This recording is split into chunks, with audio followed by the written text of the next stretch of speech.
In the name of the Father, and the Son, and the Holy Spirit, one God. Amen.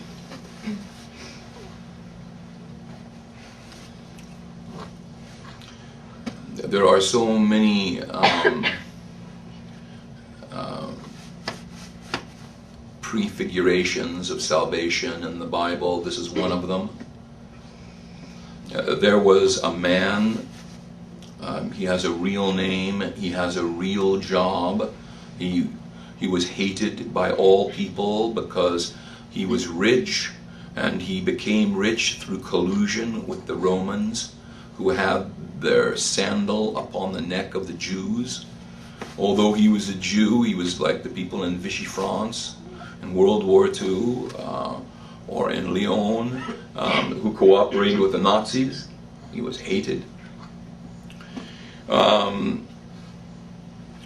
But he had something inside him that never departed, which was his early teaching about religion. And so when he heard about this new young rabbi named Jesus, he wanted to find out who he was. So he went to where Jesus was going to be, but the multitude was so great, he couldn't see and he couldn't get himself into a position. And they weren't going to give way, because out on the road, this man didn't have any distinction. As an officer in the Roman tax collecting service, he had a position, and the army would support him. But out on the road as an ordinary citizen, he might just as well be spit on as anything else happening to him. He put himself in danger. You can imagine if Al Sharpton found himself one day, a car broken down in Orange County. It might not go very well for Al. I do some of these things sometimes just to amuse myself, so you have to bear with me. But here you have Jesus, and you have Zacchaeus' desire to see him. What should he do? Well, he humiliates himself. He humbles himself.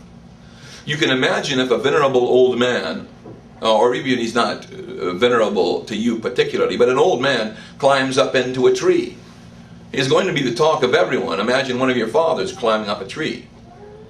And you know, whenever I do something, my kids wilt. They just wilt.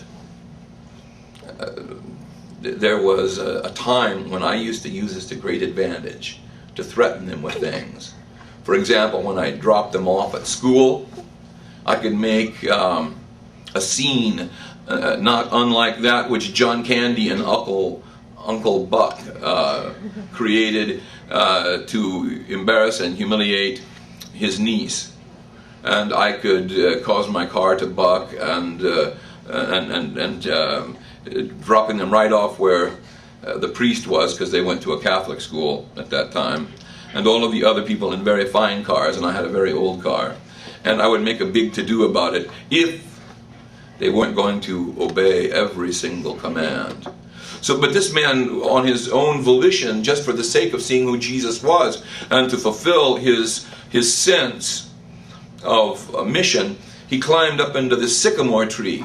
The sycamore tree is, when you read tree or stick or anything like that, think cross. Think symbolically cross. It's crucifixion. He is crucifying his ego. How many people would give up their ego to hear someone speak? Would utterly humiliate themselves to hear someone speak? So this was the purity that was in this man.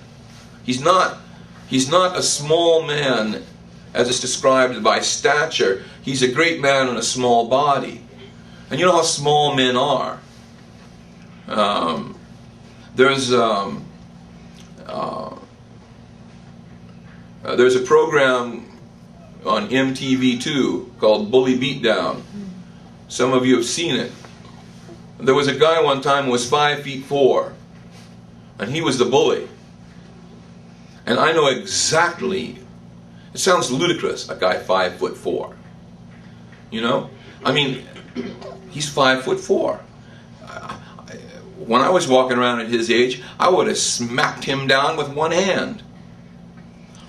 but he became a bully to others who were less than him, simply because as a person 5'4", a man, an Italian from the East Coast, you know,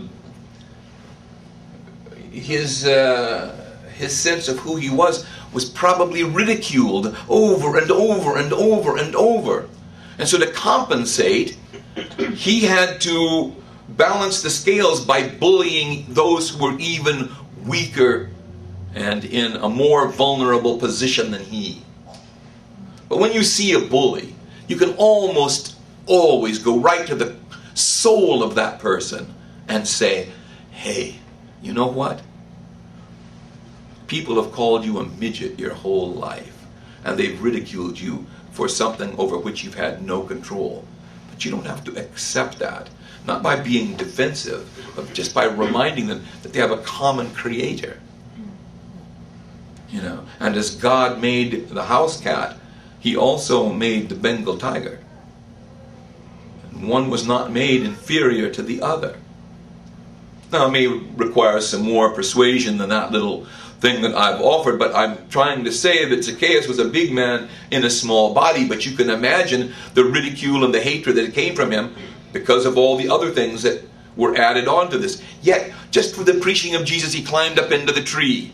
So this is the sign of the crucifixion of self, that I don't care what people say about me. I don't care how they're going to, you know, try to hurt me with their sharp tongues. There may have been even some little street kids who, you know, might have lofted a rock or two at the guy on the tree, just as a joke. I'm just thinking of something I did. I was at Lake Isabella. I was about 12 years old, and there was a guy fishing on the rocks. And the water, although it was in June or July, the water was still had snow runoff, and the water was around 40 degrees. It was so nice to drink, the fresh water.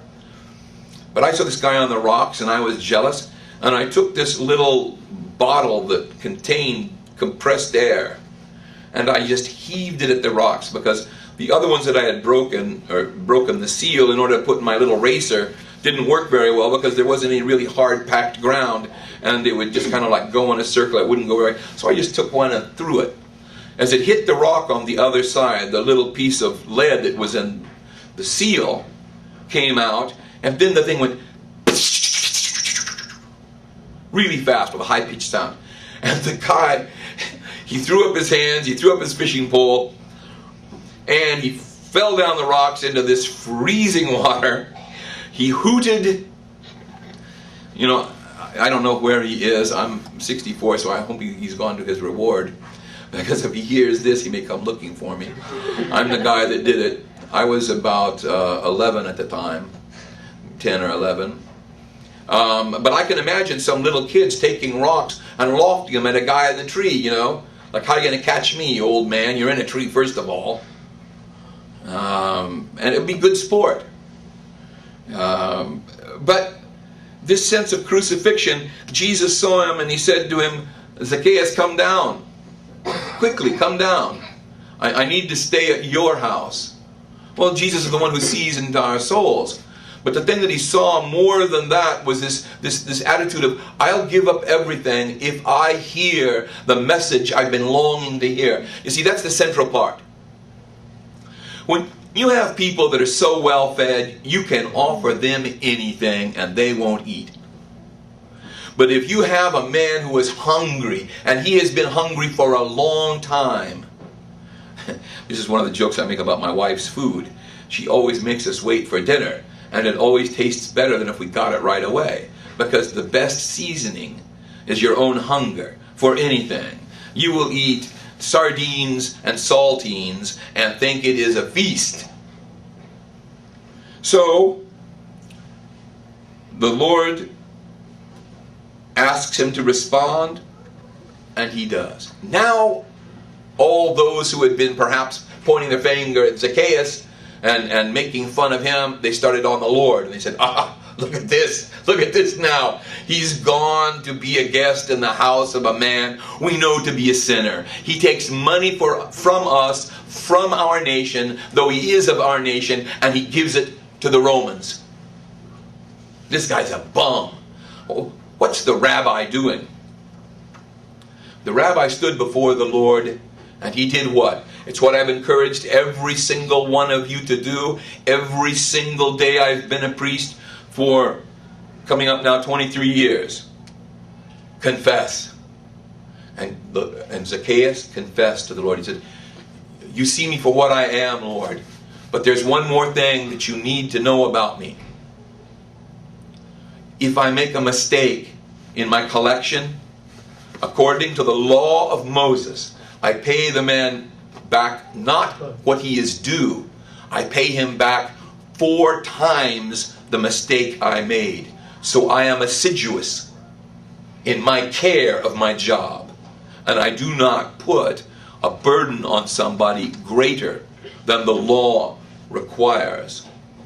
And further, of everything that I receive, I give half my goods to the poor. If people would give me half their goods, I would go down and pay cash for that building for $1.9 million. You know, if I got 1/10 of everybody's goods, I would go down and at least be able to lay on them $500,000. Right? Just 1/10. Because 1/10 means 1/10 of your material possessions, 1/10 of your intellect, your education, your creativity, and all of your experience. It's not 1/10 as though God were some kind of money changer himself. No, it's 1/10 of you. It's 1/10 of everything that you have received since coming upon this planet, naked and crying. But Zacchaeus said, you know, today salvation has come to this house, because he is also a son of Abraham, and I have come to receive that which was lost. There's a fundamental difference, and I want to explain it to everybody, because every mother, every sister, every brother, every husband, every wife, every single person, when they have somebody who goes astray in their family, they say, come priest, priest, priest, go after the lost child. I said, well, wait a second now. If he's lost, how do you know where he is? And they say, well, I said, does he know where the church is? And he's not lost. A person is not lost because they don't know where the church is. I mean, because they know where the church is. They're lost because they don't want to come. And there's a difference between that kind of lost. It's their personal ambition for themselves. They're rebellious. They're in the middle of a fight, and that fight is not going to be solved by a visit. I went to a house, and the mother and the father were going absolutely out of their minds, and they were reading gospel to their son, and the mother was saying, "When I look at your face, I see the devil." That's a big thing. Yeah, they found out their son was gay. And he still is. And he moved away and they hardly see him. And he's in San Diego. And this kid, kid I should say, he's got to be middle to late 30s now. He has very little to do with anything, because they simply drove him away and brought in the priest to ensure their own righteousness. It's no good. Sometimes things take a long time, and it requires a very gentle and deft touch over a long period of time, and it doesn't have any kind of the impact that bringing out a search team or putting lights in the sky or flying airplanes overhead is going to do. That works for a lost person. A person who has run away is different. In the prodigal son, you have this case. The prodigal son ran away from his father and took half of his goods and spent it living horribly. And when he had no more money, he also suddenly had no more friends. And he all of a sudden at the same time had nothing to eat. But he remembered his father's house, how even the servants had more than enough to eat. So he turned around and he said, I will make myself a slave. As I was previously a son, I will turn myself into a slave in my father's house. That's better than living this life. But he had to find out about it first. He had to find out that there was nothing there at all. And it wasn't something that he could learn because of his personality and his attitude, philosophically or theoretically. He had to learn it practically. He had to be a person who had his nose put in the mud. He couldn't just look at mud, hold a hand mirror and look at his nose and figure that the two things were not supposed to be friends. And there are people that are like that. And it's unfortunate. But the softness of your heart towards them, notwithstanding, doesn't have any impact upon what my next step is going to be. Because I'm going to ask those same kinds of questions. And the Lord did too. The Lord did too. Because he was passing by, Zacchaeus couldn't have been the only short person. But it was Zacchaeus who was in the tree, and Zacchaeus who was noticed, and Zacchaeus whose name we have now. Because inside him were other components. And these constituent parts made him the good soil into which the seed could be dropped and flourish and be fructified. So, the Lord Jesus Christ, in the last line that we prayed, said, the Son of Man has come to seek and to save that which was lost, not that which was rebellious, not that which decided on its own to seek another manner of living and lifestyle, or in the fullness of its ego to compare this with that. Well, maybe the Hindus have a better idea. If you get it wrong in Hinduism, you just repeat it again. It's like going to 6th grade over and over. If there's a cute looking girl in 6th grade, and I pay all of my attention to her, I'll do 6th grade over again. And if there's a hot game of kickball, and I spend all my time doing that in my next year of 6th grade, I can do 6th grade over again. Hinduism has its own benefits.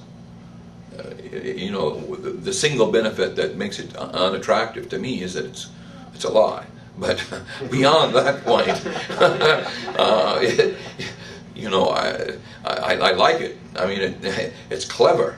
And I must have been great. I must have been great if I were a Hindu in my previous life, because I am in the Brahmin class. The Brahmin class is the priestly class. So that means I am above everybody. And for all of you who are going to come back as frogs,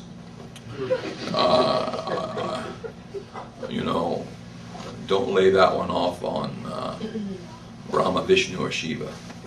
You did it to yourself through your bad karma. Okay, so Zacchaeus is the form, another typology, if you wish, another prefiguration of what it means to give up your own ego and your own position so that you die. You die to this world. You die to the ambition of this world.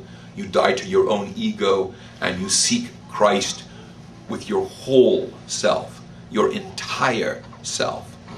And then he will come to take rest at your house.